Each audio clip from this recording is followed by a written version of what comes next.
Hey, Dad, can you help me with the car? It's making a weird noise. What kind of noise? Like a growl or a whine? More like a growl, I think. Did you check if it's hungry? Maybe it needs gas. Funny. Yeah, gas is full. Okay, did you look under the hood? Maybe a squirrel moved in again. Why would a squirrel move into my car? Because last time you left the hood open, I found a nest. You're basically a landlord. I swear I closed it. I think it's the brakes. Brakes?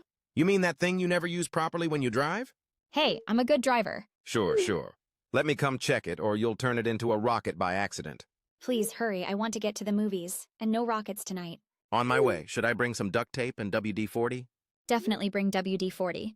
Duct tape might start a fire. Duct tape fixes everything, remember? Only if you want it to fall apart later.